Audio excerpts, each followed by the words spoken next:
Thank you very much, Mr. Chairman. I know that the shooting in Alexandria this morning is all on our minds. It's shocking. We're all hoping for the best for our colleague Steve Scalise, the police officers, and others who are victims of the attack. We wish them a speedy recovery, and we're thinking of their loved ones this morning. Mr. Secretary, we're glad to have you here. I wish you well, but I have to tell you that I'm deeply skeptical about this budget, which in my view is part of a foreign policy strategy that would cripple American diplomacy and development efforts around the world. This strategy has been carried out first and foremost through inaction, with an initial purge that pushed out some of our most senior and accomplished career diplomats. This administration has eliminated years of expertise and experience in one fell swoop.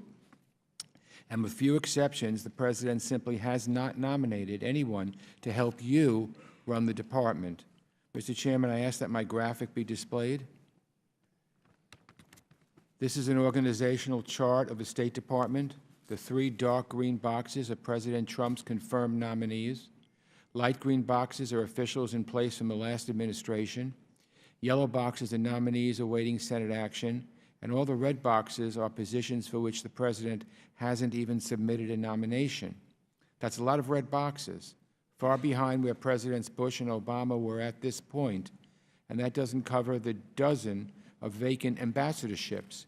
We should all keep this in mind next time there is talk about obstruction in Congress. People have not been confirmed, not because there's obstruction, because they haven't been submitted. Now, career diplomats keeping the seats warm are capable and devoted public servants, but they aren't able to direct our foreign policy. What is the President's approach to Russia's hacking our election, or nonproliferation, or human trafficking, or Africa, or the Arctic? When will we have the undersecretaries and assistant secretaries and ambassadors at large to put these policies in place? The second indication of the administration's view of the State Department is this document. This is the budget. The 2018 State Department budget, submitted to Congress by the Secretary of State. It calls for 32% cut to our international affairs budget. I have never seen a budget proposal so reckless in all the years I've been here, so insulting to our personnel, and so quick to hit bipartisan opposition. Mr. Secretary, when we spoke, you told me that you hope to put the State Department on a glide path to reduce spending levels. A one-third cut is more like a nosedive. Imagine being an American diplomat, learning that this is the value the administration places on your service. Imagine waking up every morning in a dangerous place on the other side of the world, knowing that the officials responsible for your safety haven't even been nominated, and that America's top diplomat, which is you, Mr. Secretary, was coming here to tell us, ask us for a 32% budget cut. Some consequences of this budget will hit us down the road. If we fail to invest in diplomacy and development now, the conflicts we don't prevent will come back to us as the wars we'll need to fight.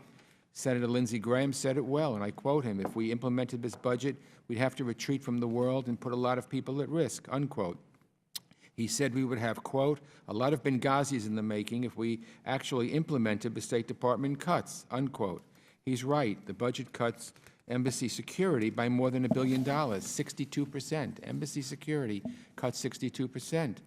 So fortunately, on this point, Congress retains the power of the purse, so we'll have the last word on this issue. So I think that we need a lot of clarity on this, and I think this committee should keep pressing these issues until we have the answers you need. I'm going to stop now, Mr. Chairman, because we've agreed to shorten our statement, but I'll submit the rest of my statement for the record. Thank you very much, Mr. Engel. This morning, we're